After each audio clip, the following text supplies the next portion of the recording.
most important thing to do is keep your doors locked at all times, whether you're at home or leaving the house.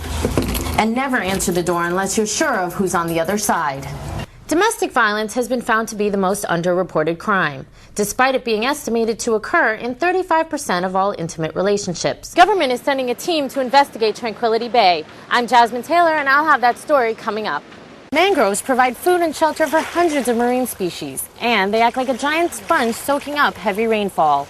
Authorities crack down on a popular form of drug smuggling. I'm Jasmine Taylor, and I'll have that story coming up next. Hybrid cars seem to be the answer to rising fuel prices and seem to be better for the environment. But why are they not sold here? The answer may surprise you. Police appeal for your help in finding a hit-and-run driver. I'm Jasmine Taylor, and I'll have that story coming up next. When hurricanes hit, they often leave thousands of pets homeless and hopeless. All that pain and suffering could be avoided. The best thing that you can do is to get ahead of the storm and make arrangements so that your pets don't end up part of the disaster.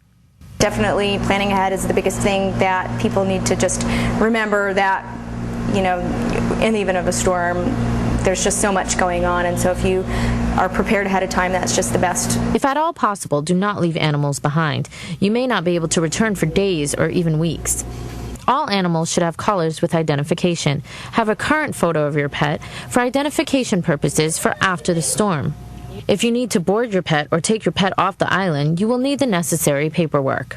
Get them prepared to be exported and also to be imported in the case that we can get them back on the island soon after the storm. So that would also mean getting them vaccinated for rabies. If you must leave your animal, never tie them up, but also never leave them loose outdoors. Instead, leave them in a secure area in your home with at least a month's supply of dry food and water. Fill every bowl and plastic container with water. Then set them on the floor and up on counters. Do not leave just one container. It may spill. Place signs in your windows and on your front door indicating how many and what kind of animals are inside so that they may be rescued. Pets are loyal to you, so be loyal to them and make your plans in advance to give them a fighting chance in surviving a hurricane. Jasmine Taylor, News 27. Police records show an increase in thefts in relatively low crime areas. Police are reminding us that prevention starts at home. A lot of the break-ins that we find being reported to us occur because the house has been left insecure, whether it be a window open, a door open, or the property not being locked. The most important thing to do is keep your doors locked at all times, whether you're at home or leaving the house. And never answer the door unless you're sure of who's on the other side.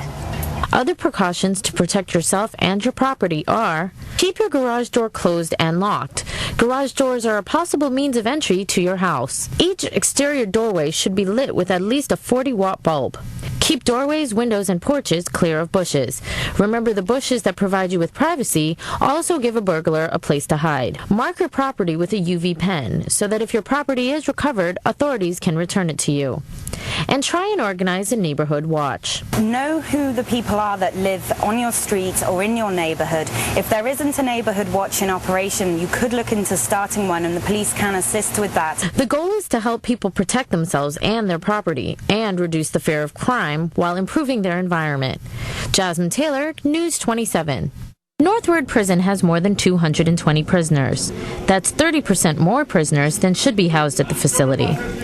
William Rattray has been the Commissioner of Corrections and Rehab for more than a year. During this time, he's stepped up efforts to reduce the number of repeat offenders. Our overall purpose is the reduction in victims of crime, which is what we're trying to achieve. So with that in mind, every prisoner who comes in, every convicted prisoner who comes in, if they're serving under 2 years, they have what we call a core risk assessment, core risk and needs assessment, so that we can assess exactly what it is that they should be doing during their sentence. Right now, programs are in place to address inmates who have committed certain crimes, such as sex offenders, violent offenders, and substance abusers. But better programs are available, according to Rattray. Because the evidence from a whole range of different research projects tell us that these programs do have an impact on reducing reoffending. So those are the programs that we've deliberately chosen.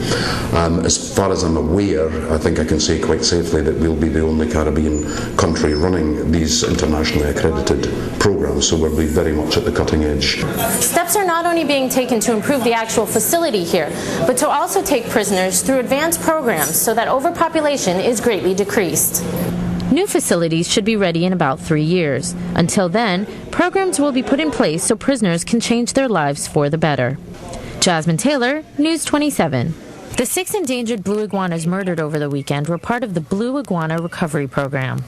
Volunteers at the Queen Elizabeth Botanical Park discovered the horrific scene of iguana remains on the premises. They opened the gate to the captive facility, and the first thing they saw was a dead iguana lying on the gravel and another one dragging herself across the gravel. Billy, shown here, was found with a serious laceration on his leg that has since been treated. Archie also suffered injuries and is hanging on. It's pretty clear to us that the animals have been deliberately killed. They have massive internal injuries, and it looks for all the world as if somebody just stomped on them as hard as they could, repeatedly, quite clearly determined to kill them. They tried very hard to save one of the breeding iguanas, Jessica, shown here, but she didn't make it. These are pictures of the 4 other iguanas, Sarah, Digger, Eldemire, and Yellow, while they lived at the park. In the despicable act, they were also stomped on, causing massive internal injuries. One of them had its leg torn off. One of the biggest tragedies was losing Pedro, the most famous blue iguana here. He became a national symbol, even meeting Prince Edward on his recent visit here. This is a picture of Pedro while he happily lived his life at the Botanical Park. His body is still missing, but they fear that he is probably dead. Further security measures are being taken by the National Trust to protect the other blue iguanas here at the recovery program. Jasmine Taylor,